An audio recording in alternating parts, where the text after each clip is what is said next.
നമസ്കാരം. നിത്യജ്യോതിഷത്തിലേക്ക് എല്ലാ മാന്യ പ്രേക്ഷകർക്കും സ്വാഗതം. ഇന്ന് 2025 സെപ്റ്റംബർ മാസം 27-ാം തീയതി 1201 ആണ്ട് കന്നിമാസം 11-ാം തീയതി ശനിയാഴ്ച. ഇന്ന് ശനിയാഴ്ചയാണ്. അനിഴം നക്ഷത്രമാണ്.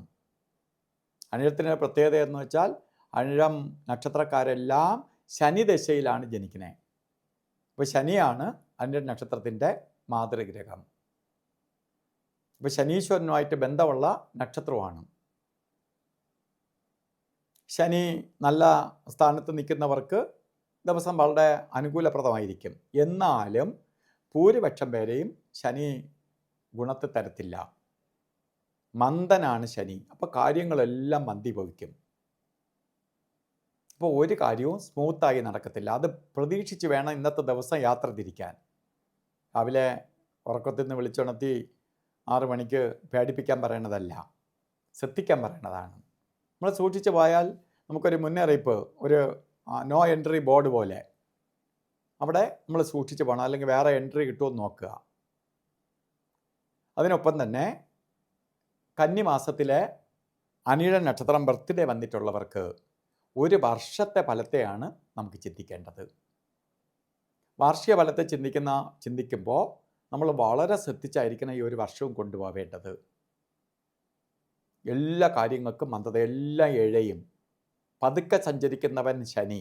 അതുകൊണ്ടാണ് ശനിയെ ശനിയെ മന്ദൻ എന്ന പേരിലാണ് വിളിക്കുന്നത്. മന്ദൻ എന്ന് പറഞ്ഞാൽ പതുക്കെ സഞ്ചരിക്കുന്നവൻ, മന്ദീഭവിപ്പിക്കുന്നവൻ. അപ്പോൾ ശനിയെ മന്ദീഭവിച്ച് കൊണ്ടുപോകണം. അതുപോലെ തന്നെ ശനീശ്വരനെ വളരെ പ്രീതിപ്പെടുത്തി കൊണ്ടുപോകണം. ശാസ്താവിന് നീരാഞ്ജനം കത്തിക്കണം, ശനി വ്രതം നോക്കണം, ശനിയുടെ പിതാവായ സൂര്യഭഗവാനെ തൊഴണം. ഇതൊക്കെ ചെയ്തു പോയില്ലെങ്കിൽ ശനി എന്ത് ചെയ്യും?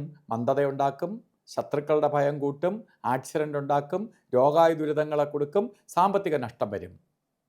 ചെയ്യുന്ന പ്രവൃത്തിക്കൊന്നും റിസൾട്ട് കിട്ടാതെ ആയിപ്പോവും. കടന്ന് ഓട്ടം മാത്രമേ കാണുള്ളൂ. അതുകൊണ്ട് ഇതിന് നമുക്ക് അതിജീവിച്ച് കൊണ്ടുപോകണം. അതിന് വേണ്ടിയിട്ടാണ് നമുക്ക് ഈ പരിഹാരങ്ങൾ ചെയ്ത് പോവേണ്ടത്.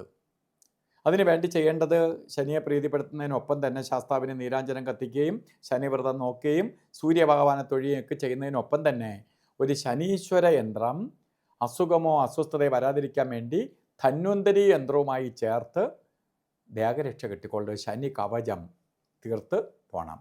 ഒരു വർഷത്തേക്ക് മതി. അതുപോലെ തന്നെ ഇന്ന് നല്ല ദിവസമല്ല എന്ന് ഞാൻ പറഞ്ഞു, മന്ദത ഉണ്ടാവുന്ന ദിവസമാണ്. അതുകൊണ്ട് ഓരോ കാര്യത്തിന് പോകുമ്പോഴും യാത്രയ്ക്ക് തുനിയുമ്പോൾ രാവുകാലം നോക്കി തിരിയുക. ഇന്നത്തെ ഇറങ്ങുമ്പോൾ, വീട്ടിൽ നിന്ന് ഓരോ കാര്യത്തിന് ഇറങ്ങുമ്പോൾ രാവുകാല സമയം നോക്കി യാത്ര തിരിക്കുക. 9 മണി മുതൽ 10:30 മണി വരെ എന്ന് കലണ്ടറിൽ രേഖപ്പെടുത്തിയിട്ടുണ്ടെങ്കിലും രാവുകാല സമയം വരുന്നത് 9 മണി 16 മിനിറ്റ് തൊട്ട് 10 മണി 46 മിനിറ്റ് വരെ. അപ്പോൾ 16 മിനിറ്റിൻ്റെ വ്യത്യാസമുണ്ട്. അത് നോക്കി യാത്രയ്ക്ക് തിരിക്കണം. അതുപോലെ ഒരു കാര്യത്തിനും കൊള്ളാത്ത 2 സമയങ്ങളാണ് ഗുളികൻ്റെയും യമകണ്ഠൻ്റെയും ബന്ധം നിൽക്കുന്ന കാലഘട്ടം. ഗുളികകാല സമയം 6:17 തൊട്ട് 7:46 വരെയും യമകണ്ഠ കാല സമയം 1 മണി 45 മിനിറ്റ് തൊട്ട് 3 മണി 15 മിനിറ്റ് വരെയും. ഈ സമയം ഒരു ശുഭകാര്യങ്ങളും ചെയ്യരുത്. അതുപോലെ നമുക്കിന്ന് എന്തെങ്കിലും സുപ്രധാനമായ കാര്യം ചെയ്തേ തീരുള്ളൂ എന്ന അവസ്ഥയുണ്ടെങ്കിൽ അഭിജിത്ത് മുഹൂർത്തം നമുക്ക് നോക്കി ചെയ്യാം. 11 മണി 51 മിനിറ്റ് തൊട്ട് 12 മണി 39 മിനിറ്റ് വരെ അഭിജിത്ത് മുഹൂർത്തത്തിൻ്റെ സമയമാണ്. ഇതിലെ ഇടയ്ക്കൊരു 4 മിനിറ്റ് ഒഴിച്ച് 44 മിനിറ്റും നമുക്ക് എടുക്കാം. അതുപോലെ ഇന്ന് ഓരോ കാര്യത്തിന് ഇറങ്ങുമ്പോഴും വസ്ത്രധാരണത്തിൽ ശ്രദ്ധിക്കണം. വസ്ത്രധാരണത്തിന് വളരെ പ്രാധാന്യമുണ്ട്. കാരണം ആ ഓരോ ദിവസത്തിനും ഓരോ കളറുണ്ട്. ആ ഗ്രഹത്തിൻ്റെ കളറാണ്. അപ്പോൾ ശനീശ്വരന് ഇഷ്ട കളർ എന്തൊക്കെയാണ്? ശനിയുടെ നീല കളറോ കറുത്ത കളറിലോ അല്ലെങ്കിൽ മങ്ങിയ കളറിലോ ഉള്ള വസ്ത്രങ്ങൾ ധരിക്കുക. അപ്പോൾ നമ്മളിലേക്ക് ശനിയുടെ നെഗറ്റീവ് തറയ്ക്കാതെ പോവും, പോസിറ്റീവ് ആഗിരണം ചെയ്യും. പോകുന്ന കാര്യങ്ങൾ കുറച്ചുകൂടി ഉന്മേഷവും ഉണർവും, പോകുന്ന കാര്യങ്ങൾ വിജയിക്കുകയും ചെയ്യും. അപ്പോൾ എല്ലാവർക്കും ശനീശ്വരൻ്റെ അനുഗ്രഹത്താൽ നല്ലത് വരട്ടെ എന്ന് പ്രാർത്ഥിച്ചുകൊണ്ട് നിർത്തുന്നു. നന്ദി, നമസ്കാരം.